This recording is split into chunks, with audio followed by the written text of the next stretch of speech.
Assalamualaikum warahmatullahi wabarakatuh. Selamat pagi teman-teman. Kami mahasiswa dari Universitas Diponegoro Semarang.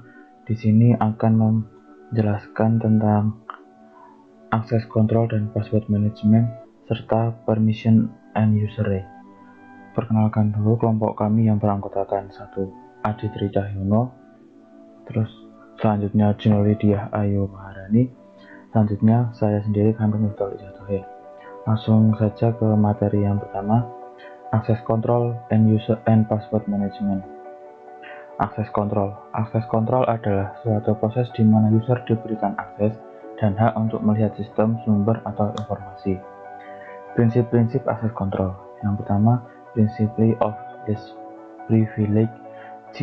Jika tidak ada sesuatu yang sudah dikonfigurasi secara spesifik untuk individu atau kelompok di mana ia berada dan user tidak bisa mengakses sumber tersebut. Kedua, separation of duties, memisahkan area yang bertentangan dari tugas yang bertujuan untuk mengurangi modifikasi data yang tidak sah dalam aset atau informasi dari suatu organisasi. Yang ketiga, need of know. Prinsip ini berdasarkan konsep atau individu harus diberikan akses hanya untuk informasi yang mereka butuhkan untuk menjalankan tugas mereka. Kategori akses kontrol dalam keamanan komputer. Yang pertama, administrative control, ditetapkan oleh top management dalam suatu organisasi. Komponennya 1. Kebijakan dan prosedur, 2. Kontrol pegawai, 3. Struktur pegawai, 4. Latihan dan security awareness, 5. Testing. Yang kedua, physical control, mendukung dan bekerja dengan administratif dan technical control untuk menyediakan akses kontrol yang benar. Komponennya A. Pemisahan jaringan, B. Keamanan perimeter, C. Komputer kontrol, D. Pemisah area kerja, E. Backup data, F. Cabling, G. Zona kontrol. Yang ketiga, teknik kontrol, alat yang digunakan untuk membatasi akses subjek ke objek, melindungi integritas dan ketersediaan sumber, dan melindungi kenyamanan sumber. Komponennya A. Akses sistem, B. Akses jaringan, C. eksekusi dan protokol, D. Proses audit, E. Rancangan jaringan. Model akses kontrol, susunan yang menjelaskan tentang bagaimana subjek user mengakses objek atau software menggunakan teknologi dan sistem keamanan akses kontrol untuk melaksanakan peraturan dan mencapai tujuan. Macam-macam model akses kontrol. 1. Discretionary access control, DAC, adalah akses kontrol yang berdasarkan atas kemauan pemiliknya. Yang kedua, mandatory access control atau MAC, akses kontrol yang berdasarkan atas label keamanan yang terlampir di semua objek. Yang ketiga, non-discretionary overall based access control adalah akses kontrol yang berdasarkan atas tugas user dan menggunakan kontrol administrasi. Macam-macam model akses kontrol. Intent Based Access Control, IBAC, akses kontrol yang mendeteksi tujuan user meminta akses dengan menjawab pertanyaan. Emotion Based Access Control, EBAC, sebuah sistem akses kontrol yang mendeteksi emosi user saat meminta akses. Attribute Based Access Control, ABAC. Dalam ABAC, akses diberikan tidak berdasarkan dari hak subjek terkait dengan user setelah proses autentikasi, melainkan berdasarkan dari atribut user. Selanjutnya, teknik akses kontrol. Yang pertama, rule-based access control, menggunakan peraturan spesifik yang mengidentifikasi apa yang bisa dan tidak bisa terjadi antara subjek dan objek. Kedua, constrained user interface, membatasi kemampuan user dengan tidak mengizinkan user untuk meminta beberapa informasi atau memberikan akses. 3. Matrix Access Control, tabel dari subjek dan objek yang mengidentifikasi tindakan apa yang subjek lakukan terhadap objek. 4. Content Dependent Access Control, akses ke sebuah objek berdasarkan konten dari objek tersebut. 5. Content Dependent Access Control, keputusan akses lebih berdasarkan atas konteks dari kumpulan informasi dari pada kesensitifan data. Password Management. Password Management adalah perangkat lunak manajemen data sandi atau membantu administrator keamanan perusahaan, staf bagian bantuan, dan penggunaan akhir pengelolaan kompleksitas beberapa kata sandi di lingkungan multi-platform. Sinkronisasi kata sandi bertugas mensinkronkan perubahan kata sandi antara sistem keamanan informasi yang berbeda seperti MCAF, ACF2, CA, Top Secret, dan keamanan Microsoft Windows NT, dan lingkungan komputasi yang berbeda. Untuk selanjutnya, kita akan membahas tentang permission and user rights. NTFS Overview.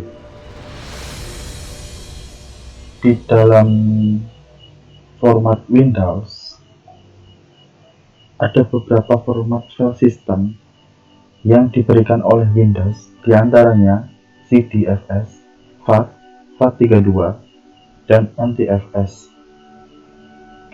Fitur yang diberikan oleh NTFS diantaranya adalah permission, auditing, encryption, compression, transaksional, dan kapasitas ukuran penyimpanan maksimal 16 TB. Selanjutnya yaitu NTFS DHCL, yaitu fitur yang disediakan oleh NTFS diantaranya local user, IIS, terminal service, service folder, dan telnet. Adapun fungsi-fungsinya yaitu yang pertama, local user berfungsi sebagai pembagi hak akses atau akun yang akan disesuaikan dengan role yang sudah diatur. Contohnya, seperti kita membagi beberapa akun, yang satu bisa untuk mengakses seluruh aplikasi dan yang satu hanya beberapa saja. Itulah local user. Yang kedua, IIS. Fungsi dari IIS yaitu digunakan untuk memberikan izin terhadap aplikasi web yang nanti akan dijalankan sebagai proses terisolasi di dalam sebuah ruang memori terpisah. Hal ini bertujuan agar tidak terjadi crash antara aplikasi yang satu dengan aplikasi yang lainnya. IIS sudah mendukung bandwidth throttling. Dengan begitu, IIS dapat mencegah sebuah website memonopoli bandwidth yang tersedia. Yang ketiga, terminal service. Terminal service merupakan sebuah layanan yang dapat digunakan untuk mengakses aplikasi atau data yang disimpan dalam komputer jarak jauh melalui sebuah koneksi jaringan.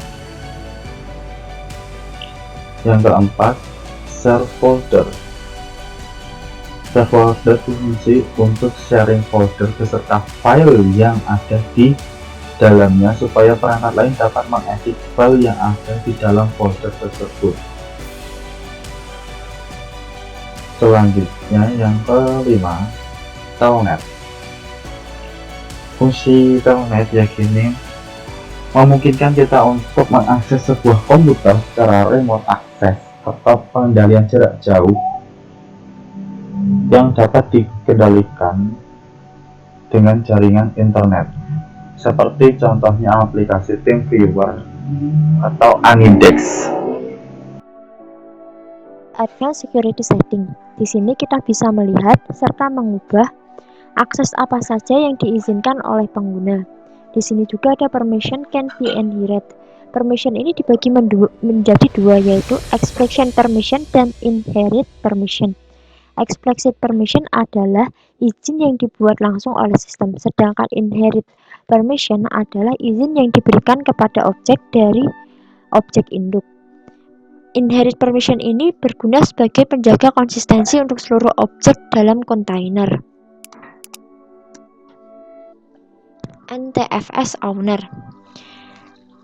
Setiap file atau folder NTFS memiliki pemilik file dan folder tersebut. Secara default, seseorang yang membuat file tersebut merupakan owner dari file tersebut. Dengan adanya creator owner ini, membatasi user yang dapat mengubah subdirectory dan file yang ada dalam folder. Principle of least privilege atau prinsip otoritas terkecil. Di sini DACL atau Discretionary Access Control List adalah daftar objek yang bisa diakses maupun diubah oleh user maupun grup. Default DACL sendiri awalnya itu bisa dikontrol oleh semua orang, maka dari itu dibutuhkannya analisis agar DACL ini bisa berawal dengan baik sesuai dengan prinsip otoritas terkecil.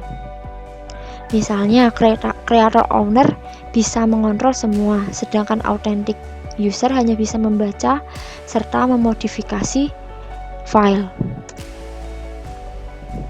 Berikut bagaimana pengaplikasian right and permission. Di setiap user harus memiliki atau dibuatkan akun yang unik dan berbeda pada masing-masing usernya. Setelah itu dimasukkanlah pada grup global. Setelah masuk ke grup global, masuklah ke grup universal. Setelah masuk ke grup universal, masuklah ke local group. Di local group ini terdapat permission and right yang berbeda-beda di masing-masing local groupnya sesuai dengan yang ditentukan pada awal sesuai kegunaan. Add user and computer. Setiap grup mau global, universal maupun local group nantinya akan dibagi menjadi dua, yaitu security atau distribution group. Security group itu adalah grup yang memiliki hak serta izin, sedangkan distribution group adalah grup yang tidak memilikinya. Universal security group hanya bisa dibikin saat berada di native mode. Share folder permission atau izin untuk membagikan folder. Di sini kita bisa membagikan folder ke network atau sering juga dikenal dengan server service dan server message block atau SMB.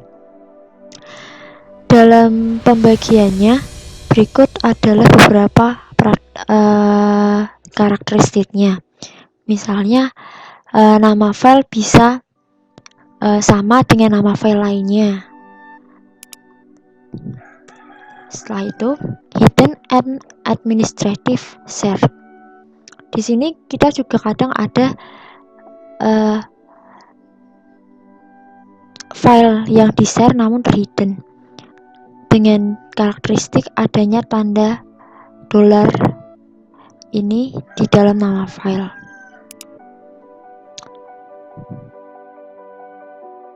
Encrypting file system. Bagaimana jika ditemukan suatu masalah di mana backup data dicuri atau Linux boot floppies? Maka dari itu adanya encrypting file system atau EFS. EFS ini merupakan aplikasi bawaan dari NTFS driver, jadi tidak perlu penginstalan via aplikasi di luar NTFS. EFS ini juga transparan bagi pengguna.